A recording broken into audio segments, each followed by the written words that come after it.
बहुत समय पहले की बात है। जंगल में बहुत से पक्षी और जानवर रहते थे। सभी मिलजुल कर रहते थे, लेकिन उनमें से कुछ बहुत लालची थे और कुछ बहुत ही भोले थे। उसी जंगल में मीनू चिड़िया भी रहती थी। वह बहुत ही गरीब थी। उसके पास घर के नाम पर एक टूटी फूटी झोंपड़ी थी। वह बहुत ही मेहनती थी और हर दिन खाने की तलाश में इधर उधर उठती थी। वह जो भी दाना लाती उसे सावधानी से खाती और थोड़ा थोड़ा जमा करती। दूसरी ओर मीनू की झोंपड़ी के सामने ही एक चालाक और लालची कौवा, जिसका नाम कालू था, अपनी पत्नी गोरी के साथ अपने घर में रहता था।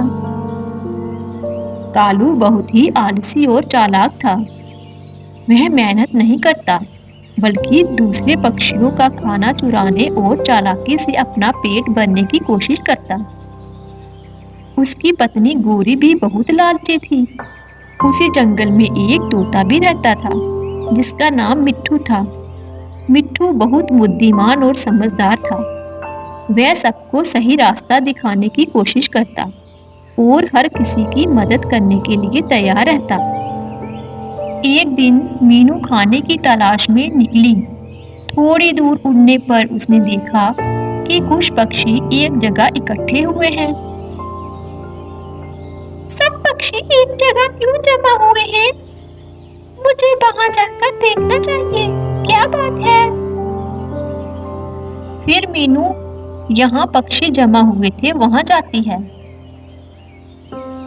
बुलबुल बहन, क्या बात है? आप सभी जहाँ क्यों इकट्ठा हो? क्या बात है, मुझे भी तो बताओ। मीनू, क्या तुम्हें पता है कि पास के शहर में कुंभ मेला लगने वाला है? ये बहुत बड़ा मेला है। इस मेले में हर जगह से पक्षी आएंगे। उस मेले में तरह तरह की मिठाइयाँ, झूले और मेले का आनंद लेने के लिए कई तरह के आकर्षण होंगे। हमें भी उस कुंभ मेले में जाना चाहिए। कालू कौवे और उसकी पत्नी ने जब ये सुना कि मेले में बहुत सारा खाना मिलेगा, तो उनकी आंखें चमक उठी, क्योंकि वे उस मेले में बिना मेहनत किए ही खूब खा सकते थे। मिट्ठू तोते ने भी मेले के बारे में सुना था। पक्षियों, कुंभ मेले में बहुत भीड़ होगी और अगर सावधानी ना बरती जाए तो कोई भी बड़ा हादसा हो सकता है। अगर हमें उस मेले में जाना है तो हमें वहां चौकन्ना रहना होगा। वहां बहुत पक्षी होंगे। मिट्ठू ने जंगल के सभी पक्षियों को समझाने की कोशिश की, लेकिन लालची कौवा और उसकी पत्नी ने उसकी बात पर ध्यान न दिया और वह वहां से चले गए, क्योंकि उनके दिमाग में खाने को लेकर लालच आ गया था।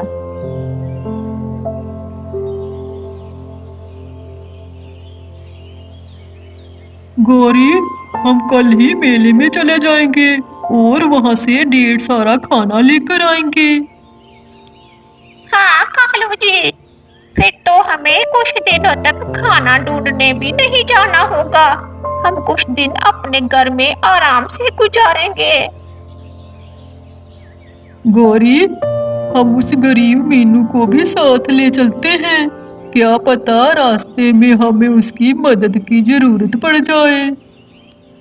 हाँ कालू जी, आप सही कह रहे हो। आप अभी जाओ और उसे भी जाने के लिए कह दो। फिर कालू मीनू चिड़िया के घर जाता है। मीनू बहन, कल मैं और गौरी कुंभ मेला देखने जा रहे हैं। हमने सोचा तुम्हें भी साथ ले चलें। कालू भैया, मेरी तो मेला देखने की बहुत इच्छा है, लेकिन मुझे डर है कि इतनी भीड़ में मैं कहीं खो ना जाऊं। मिट्ठू ने मीनू को समझाया। मीनू, अगर तुम मेले में जाना चाहती हो तो सतर्क रहना, लालच मत करना और भीड़ से दूर रहना। ठीक है मिट्ठू भैया, मैं आपका कहना मानूंगी, मैं भीड़ से दूर रहूंगी।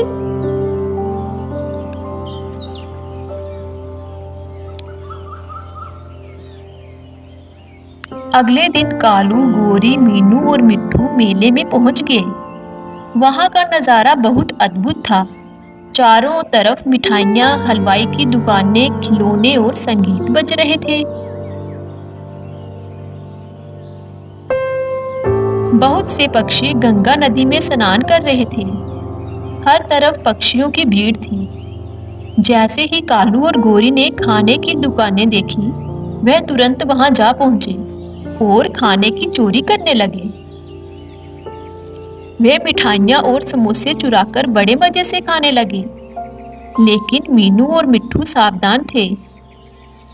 मीनू बहन, हमें भीड़ से दूर रहना है और मेला देखना है।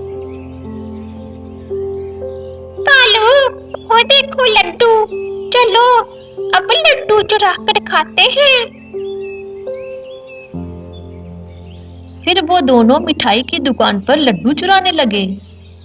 दुकानदार ने उन्हें देख लिया और चिल्लाया, अरे, ये कौवे मेरी दुकान से लड्डू चुरा रहे हैं।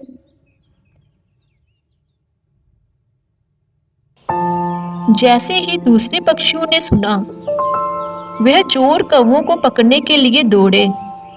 कालू और गोरी डर गए और बचने के लिए इधर उधर भागने लगे। लेकिन भागने के चक्कर में गलती से वे भीड़ के बीच जा पहुंचे। मेले में बहुत भीड़ थी। इसी बीच अचानक किसी ने अफवाह फैला दी कि मेले में कोई दुर्घटना हो गई है। यह सुनते ही भगदड़ मच गई। पक्षी एक दूसरे को धक्का देने लगे और चारों ओर अफरा तफरी मच गई। मीनू और मिट्ठू डर गए और एक सुरक्षित पेड़ देखकर उस पर बैठ गए। मिट्ठू भैया, कालू और गोरी तो भीड़ में फंस गए हैं। ये तो उनके लालच का नतीजा है। अब वे दोनों नहीं बच सकते। जब भगदड़ शांत हुई तो मीनू और मिट्ठू ने देखा बहुत सारे पक्षी भीड़ के कारण कुचले गए। उनमें कालू और गोरी भी थे। उनकी सारी चालाकी और लालच बेकार हो गया। इस कहानी से हमें यही सीख मिलती है, हमें ज्यादा लालच नहीं करना चाहिए।